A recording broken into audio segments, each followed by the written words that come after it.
Cette émission est sponsorisée par NordVPN. Un VPN vous permet de surfer sur le net en toute sécurité. Votre connexion sera chiffrée et sécurisée, notamment en changeant votre adresse IP, afin que vous soyez anonymisé et qu'on ne puisse pas accéder à vos données. Ça vous permettra aussi de vous connecter comme si vous étiez dans un autre pays et accéder à des sites qui sont bloqués là où vous êtes. Mais aussi avoir les catalogues des plateformes de VOD au niveau mondial. Par exemple, je crois savoir que The Last of Us n'est pas disponible sur Prime chez nos amis suisses. Hop là, vous vous connectez comme si vous étiez en France et c'est bon, vous y avez accès. D'une manière générale, NordVPN est un très bon outil pour vous accompagner en matière de cybersécurité, notamment avec sa nouvelle fonctionnalité de protection anti-menace, qui vous protège des trackers, des sites malveillants ou des publicités invasives. Ça vérifiera également les fichiers que vous téléchargerez et les effaceront immédiatement s'ils sont infectés par un virus, avant qu'ils puissent endommager vos données. Mais ça vous protège pas des virus qui vous transforment en zombies. Ah mais c'est vrai que dans The Last of Us, c'est des champignons. Ouais, ça marche pas non plus contre ça. En cliquant sur le lien dans la description, nordvpn.com/nexus6, vous aurez droit à une réduction sur l'ensemble des abonnements NordVPN, ainsi que 4 mois offerts pour tout abonnement de 2 ans, toujours satisfait ou remboursé pendant 30 jours. Et maintenant, votre émission. Soleil sur vous, citoyennes et citoyens, bienvenue sur le Nexus 6, je suis le capitaine. Il y a quelques années, une époque bénie où les follicules pileux étaient plus nombreux, nous avions fait un épisode sur le genre de la science-fiction, qu'est le post-apo. Clairement un de mes préférés dans la variété que nous propose la SF. Pour les univers qu'il nous dépeint, ses réflexions sur l'humanité et les valeurs morales, les innombrables chefs-d'œuvre qu'il a engendrés. Bref, j'adore. Et dans le domaine du jeu vidéo, une masterclass m'a particulièrement retourné en 2013. Un jeu qui allait marquer l'histoire du 10e art, The Last of Us. Jeu d'aventure à la 3e personne développé par le fabuleux studio Naughty Dog, on y interprète tour à tour Joel et Ellie, deux êtres que tout sépare, mais que l'adversité réunira d'un amour filial. Le jeu se situe dans un futur post-apocalyptique, donc, où un champignon parasite, le Cordyceps, a muté et contagionné les humains, les transformant en zombies infectés champignons, obsédés par l'idée de vous contaminer à votre tour.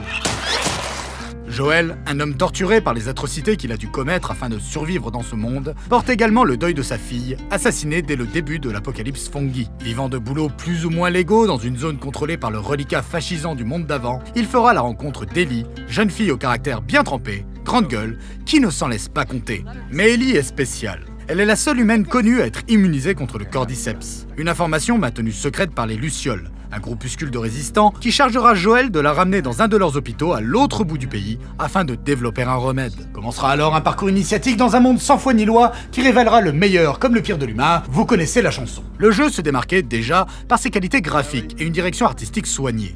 Les décors étaient beaux, les personnages charismatiques et les créatures cauchemardesques. Et comment ne pas parler de la musique? Une claque magistrale administrée par Gustavo Santaolalla qui a grandement participé à l'ambiance particulière du jeu. Que je ne pourrai malheureusement pas vous mettre dans cette vidéo, au risque de me faire baiser la monétisation, surtout depuis la sortie de la série. Niveau mécanique de jeu, gameplay, game design, etc., je dois vous avouer que je ne me considère pas comme assez connaisseur de ces sujets pour vous faire une analyse complète du truc. Néanmoins, je kiffais aussi.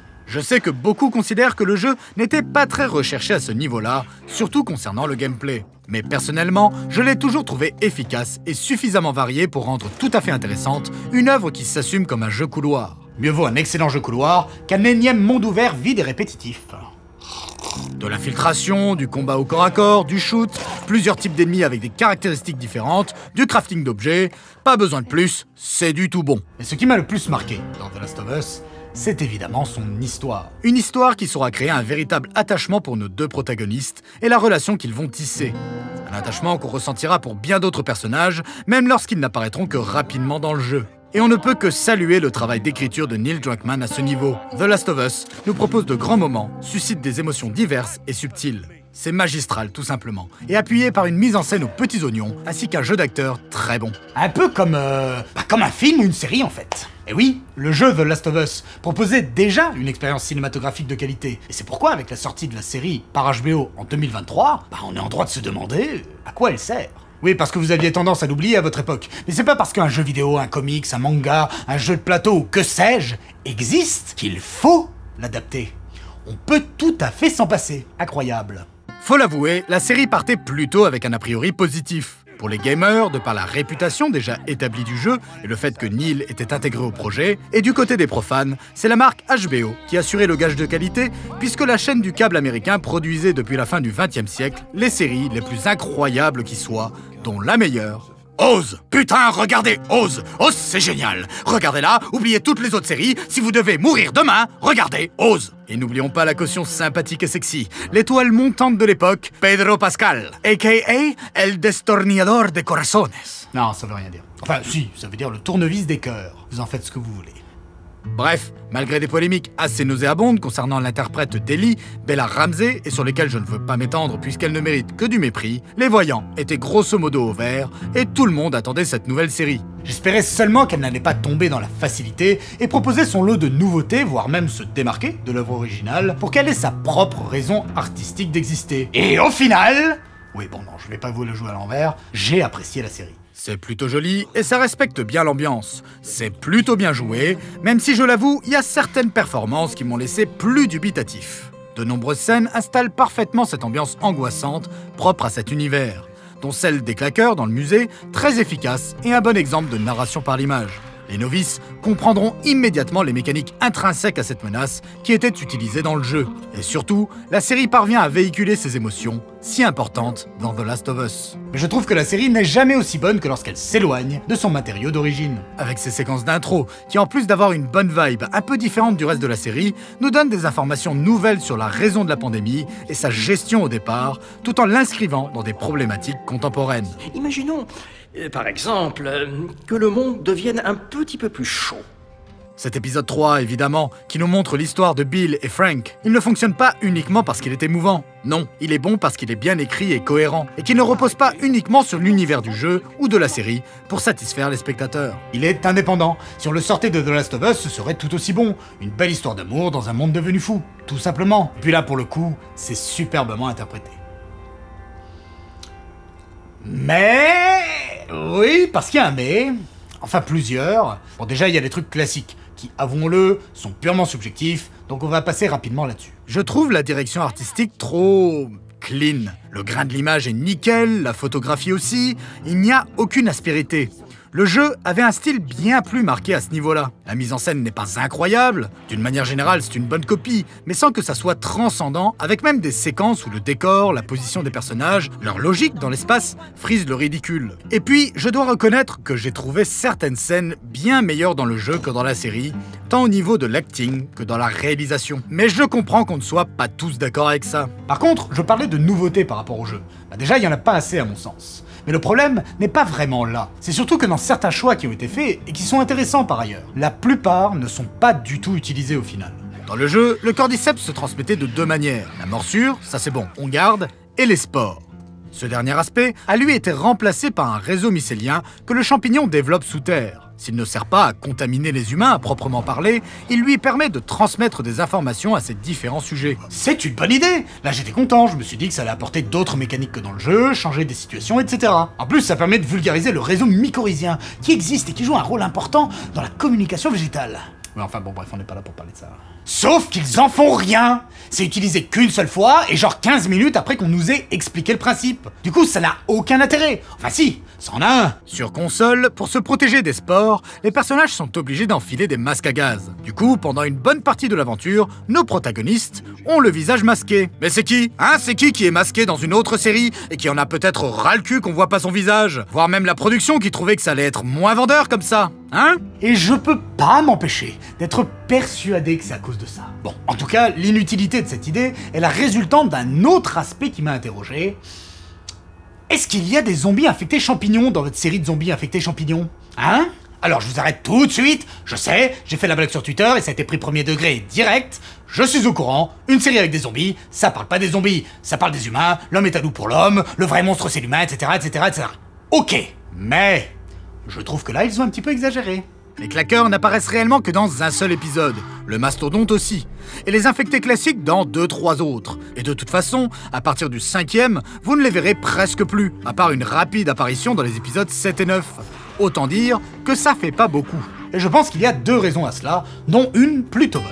C'est peut-être une réelle volonté artistique de la part des auteurs et de la production, à la fois pour concentrer le propos sur la bassesse de l'humanité, comme on l'a dit, mais aussi parce que dans le jeu, outre leur caractère terrifiant qui installait une ambiance horrifique, les créatures permettaient d'intégrer des séquences d'action ou d'infiltration. Sauf que à jouer c'est sympa, et même si ça arrive à plusieurs reprises, si c'est bien dosé, on prend du plaisir à chaque fois. Alors que dans une œuvre audiovisuelle, bon, une fois que tu as fait une scène de ce type avec les créatures, à moins de révolutionner ta mise en scène à chaque tentative, ça peut devenir redondant. C'est une des raisons pour laquelle j'ai fini par m'emmerder royalement devant The Walking Dead d'ailleurs.